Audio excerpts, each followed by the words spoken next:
नमस्कार दोस्तों, कैसे हैं आप सब। स्वागत है आपका आपके अपने YouTube चैनल एसएससी क्लासेज में। जी, जैसा कि हमने आपसे वादा किया था आर्मी की पूरी साइंस की सीरीज लेकर आएंगे आपके लिए, तो उसी सीरीज को आगे बढ़ाते हुए आज हम बात करेंगे विद्युत धारा की। अगर आप हमारे चैनल पर पहली बार विजिट कर रहे हैं तो चैनल को सब्सक्राइब जरूर कीजिएगा। देखिएगा, आर्मी के अंदर इस विद्युत धारा में से एक सवाल 101% पूछा जाता है, तो हम 10 से 15 मिनट के वीडियो के अंदर अपन आपको बताएंगे कि कौन सा सवाल इसमें से पूछा जा सकता है। तो वीडियो के लास्ट तक जरूर बने रहिएगा। वीडियो के लास्ट में मैं आपको मोस्ट सवाल भी लाने वाला हूं, इस पूरे चैप्टर के 5 महत्वपूर्ण सवाल, जिनमें से लगभग सवाल आने के चांस रहते हैं। सबसे पहले बात करें, विद्युत धारा कहते हैं किसको है। विद्युत धारा यानी कि आवेशों के प्रवाह की दर को, आवेशों के प्रवाह की दर को अपन क्या कहते हैं, विद्युत धारा। आवेश का मतलब क्या हो गया, आवेश का मात्रक होता है कूलाम, कूलाम का मतलब होता है क्यू। प्रवाह की जहां कहीं भी दर शब्द दिया हुआ हो, उस दर की जगह अपन को क्या लिखना है, टी। उस दर की जगह क्या लिखना है, टी, यानी कि समय का भाग देना है जहां कहीं भी दर दे रखी हो। और ये जो मैं आपको पूरा पढ़ाने वाला हूं, इसकी पूरी की पूरी पीडीएफ मैं आपको हमारे टेलीग्राम चैनल पर भेज दूंगा, वहां से आप डाउनलोड कर सकते हैं। देखिए, विद्युत धारा, इसको अपन सामान्य सूत्र की बात करें तो I बराबर होता है Q अपॉन टी। I बराबर Q अपॉन टी सूत्र कई बार पूछा जाता है सीधा सीधा। विद्युत धारा के बराबर क्या होगा, I बराबर क्या होगा, Q बटा T, Q into T, Q plus T या Q माइनस टी, कुछ भी हो सकता है। तो इसमें से क्या होगा, I बराबर Q अपॉन टी हो जाएगा। I का मतलब होता है एम्पियर, क्या होता है, एम्पियर। Q का मतलब कूलाम। यहाँ पे ये जो विद्युत धारा है, इसका मात्रक क्या हो जाएगा, एम्पियर। ये क्या हो जाएगा, इसका मात्रक। विद्युत धारा का मात्रक क्या हो जाएगा, एम्पियर। फिर बात करते हैं मापने का यंत्र।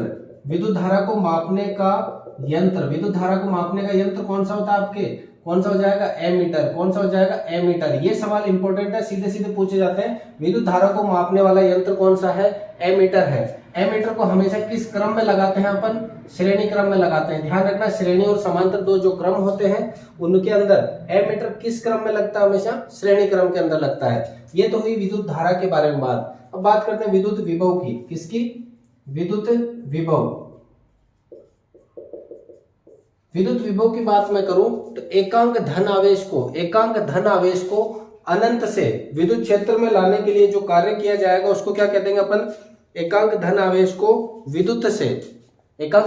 अनंत से विद्युत क्षेत्र में लाने के लिए जो कार्य किया जाएगा, अनंत से विद्युत क्षेत्र में लाने के लिए जो कार्य किया जाएगा, उस कार्य को ही आप क्या कह दोगे, विद्युत विभव। V बराबर क्या हो जाएगा, W अपॉन क्यू। अब जैसे यहाँ इसका मात्रक होता है, वैसे ही विद्युत विभव का मात्रक क्या हो जाएगा, वोल्ट। क्या हो जाएगा, वोल्ट। इसका मात्रक क्या हो जाएगा, वोल्ट। वोल्ट को मापने का यंत्र, जैसे इसका मापने का यंत्र एमीटर है, वोल्ट को मापने का यंत्र हो जाएगा आपके वोल्टमीटर। क्या हो जाएगा, वोल्टमीटर।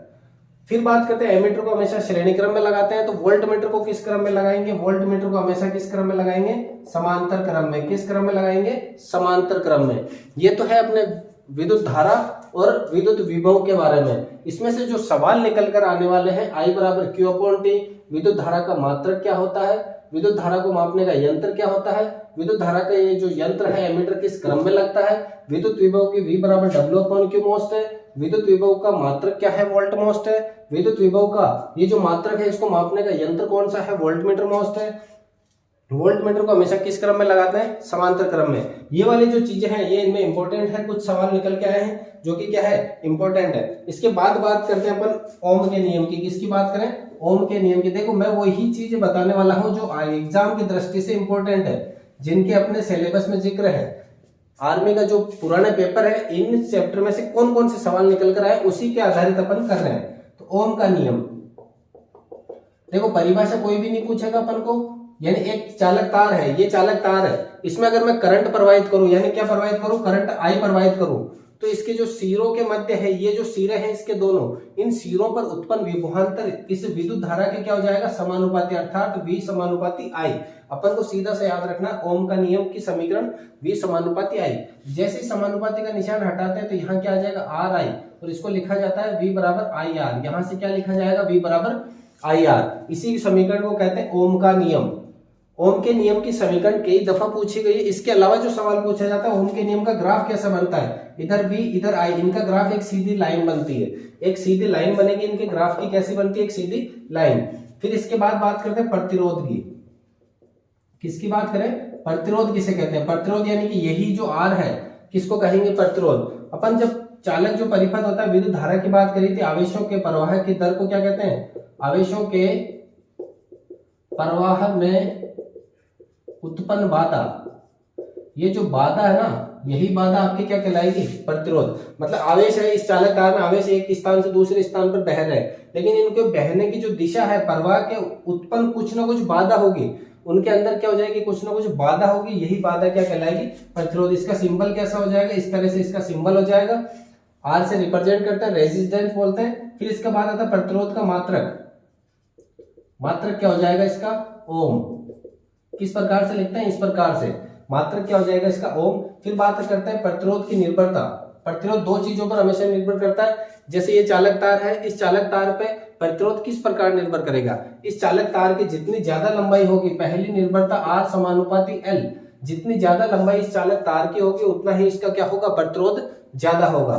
दूसरा, जितनी ज्यादा इस चालक तार की मोटाई होगी, मोटाई अनुप्रस्थ काट का क्षेत्रफल यानी इसकी जो मोटाई है, यानी देखो यहाँ पे ये जो मोटाई दिख रही है, अगर ये जितनी ज्यादा होगी उसका प्रतिरोध क्या होगा? उतना ही कम होगा। यानी कि जितना ज्यादा मोटा तार होगा उसका प्रतिरोध हमेशा क्या होगा? उतना ही कम होगा।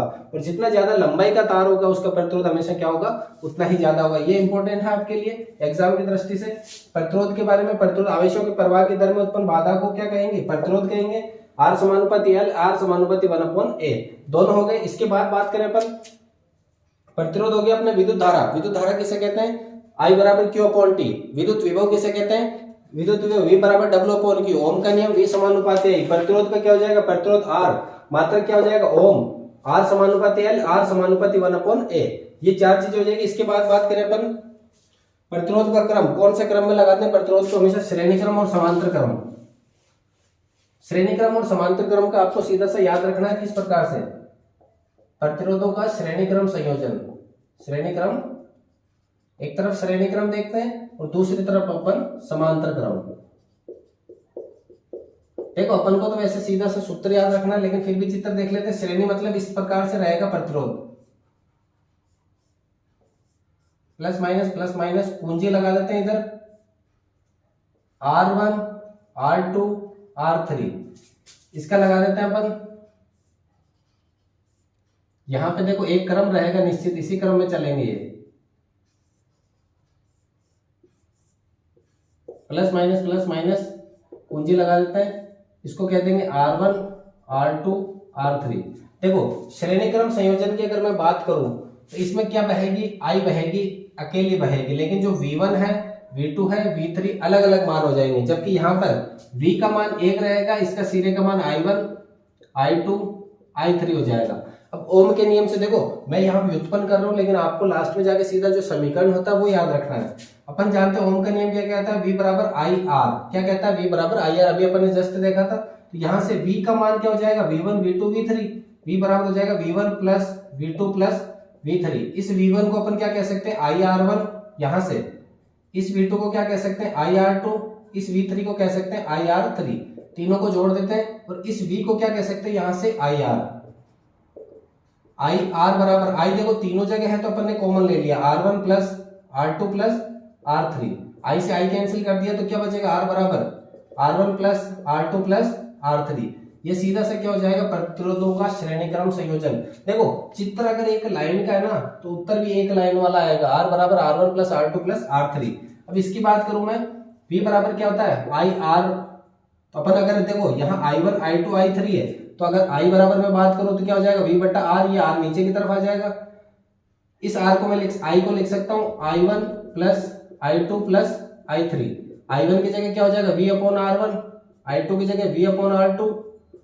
I3 की जगह V अपॉन R3। तीनों को जोड़ दिया तो इसकी जगह क्या लिख सकते हैं? V बटा R। अब देखो जहां से तीनों के तीनों V को मैंने कॉमन ले लिया तो क्या आ जाएगा?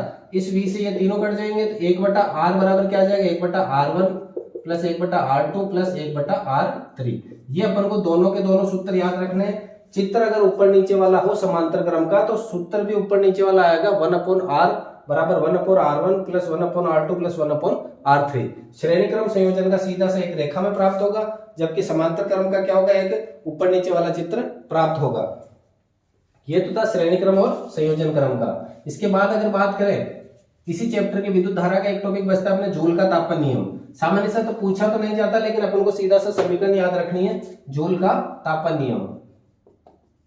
जूल का तापन नियम, तापन नियम का मतलब हो गया अगर किसी वस्तु को ऊष्मा दी जाए, हीट दी जाए, तो वह उसकी विद्युत धारा के वर्ग के क्या होगी, समानुपाती। यदि किसी वस्तु को हीट दी जाए तो वह उसके प्रतिरोध के क्या होगी, समानुपाती। यदि किसी वस्तु को हीट दी जाए तो इसमें बहने वाले समय की मात्रा के क्या होगी, समानुपाती। अर्थात अगर इसको तीनों को सम्मिलित कर दिया जाए तो क्या होगा, I स्क्वायर आर टी, क्या हो जाएगा, समानुपाती I स्क्वायर आर टी। इसको कहते हैं जूल का तापन नियम। फिर इसके बाद लास्ट बचता है इसके अंदर विद्युत विभव, क्या बचेगा, सॉरी विद्युत शक्ति। विद्युत शक्ति, विद्युत शक्ति। अपन जानते हैं शक्ति किसे कहते हैं, अपन अपनी भाषा में जानते हैं शक्ति किसे कहते हैं। पावर को क्या कहते हैं अपन, शक्ति कहते हैं। पावर को क्या कहते हैं, शक्ति। यानी कि क्या कहते हैं, कार्य करने की दर को अपन क्या कह देंगे, शक्ति। कार्य करने की दर जो होती है उसको क्या कहते हैं, शक्ति। लेकिन अगर विद्युत के द्वारा जो कार्य किया जा रहा है उसको क्या कह देंगे, विद्युत शक्ति। विद्युत के द्वारा अगर कार्य किया जा रहा है उसको कह देंगे विद्युत शक्ति। P बराबर W/T। P बराबर क्या लिख सकते हैं, W/T। ये होता है विद्युत शक्ति का सीधा सा सूत्र। देखो इस चैप्टर की अगर मैं बात करूं तो अपने सामान्य से जो सवाल पूछे जाता है, पहला होगा I बराबर Q/T, दूसरा होगा V बराबर W/Q। इसके बाद बात करें R बराबर R1 plus R2 plus R3। फिर बात करें 1/R बराबर 1/R1 plus 1/R2 plus 1/R3। ये सामान्य से सूत्र है इस पूरे चैप्टर में। इसके बाद जूल का तापन नियम भी ले सकते हैं, P बराबर W/T, विद्युत शक्ति भी ले सकते हैं। ये इंपॉर्टेंट सवाल थे विद्युत धारा से जुड़े हुए। अब बात करते हैं इसके जो महत्वपूर्ण सवाल है, 5 सवालों के कौन कौन से आपके एग्जाम में आ सकते हैं। अब बात करते हैं इस चैप्टर के महत्वपूर्ण सवालों के कौन कौन से सवाल जो इस चैप्टर के महत्वपूर्ण है। सबसे पहला विद्युत धारा का मात्रक क्या होगा, मात्रक पूछा। विद्युत धारा का I का मात्रक क्या पूछा है, तो क्या होगा, वोल्ट होगा, एमीटर होगा, वोल्ट मीटर होगा या एम्पियर होगा। तो कौन सा हो जाएगा, विद्युत धारा का मात्रक हो जाएगा आपके एम्पियर हो जाएगा। अगर आपको इनके जवाब आ रहे हैं तो पहले से कमेंट बॉक्स में दीजिएगा क्या हो जाएगा। विद्युत विभव को मापने का यंत्र क्या होगा, विद्युत विभव को मापने का यंत्र। देखिएगा विभव को मापने का यंत्र क्या हो जाएगा, वोल्ट मीटर। अगर मैं बात करूं विद्युत धारा को मापने का यंत्र क्या हो जाएगा आपके एमीटर। विद्युत शक्ति का व्यावसायिक मात्रक, देखिए अपन ने वीडियो में इसकी बात नहीं करी व्यावसायिक मात्रक की, लेकिन आपको पता हो तो अपने घरों में जो बिल आता है ना वो किस में आता है कि आपके 40 यूनिट आ गई, 50 यूनिट आ गई। तो ये क्या है, यूनिट क्या है, विद्युत शक्ति का क्या है, व्यावसायिक मात्रक है। विद्युत शक्ति का क्या है, व्यावसायिक मात्रक है। ये क्या कहलाएगा आपके यूनिट। ओम के नियम है, ओम के नियम की आपको समीकरण बतानी है, कौन सी है, V बराबर I होता है क्या, V बराबर R होता है क्या, V बराबर I बटा R होता है क्या, या V बराबर IR होता है। कौन सी हो जाएगी, V बराबर IR। अपने होता है V समानुपाती I, जैसे समानुपाती का निशान हटाएंगे तो क्या आ जाएगा, IR। फिर लास्ट सवाल है प्रतिरोध की लंबाई पर निर्भरता बताइए। ये लास्ट सवाल का जवाब आपको कमेंट बॉक्स में देना है कि प्रतिरोध की लंबाई पर किस प्रकार निर्भर करता है प्रतिरोध। क्या प्रतिरोध लंबाई के 1/L होगा, क्या प्रतिरोध लंबाई के समानुपाती होगा, क्या प्रतिरोध लंबाई के व्युत्क्रमानुपाती होगा, क्या प्रतिरोध लंबाई के -L के बराबर होगा। तो इसमें से राइट जवाब आप कमेंट बॉक्स में दीजिएगा। बात करेंगे अगली वीडियो में, तब तक के लिए नमस्कार, धन्यवाद। अगर क्लास पसंद आई है तो दोस्तों के साथ शेयर जरूर कीजिएगा। मिलते हैं अगली क्लास में, तब तक के लिए जय हिंद, वंदे मातरम।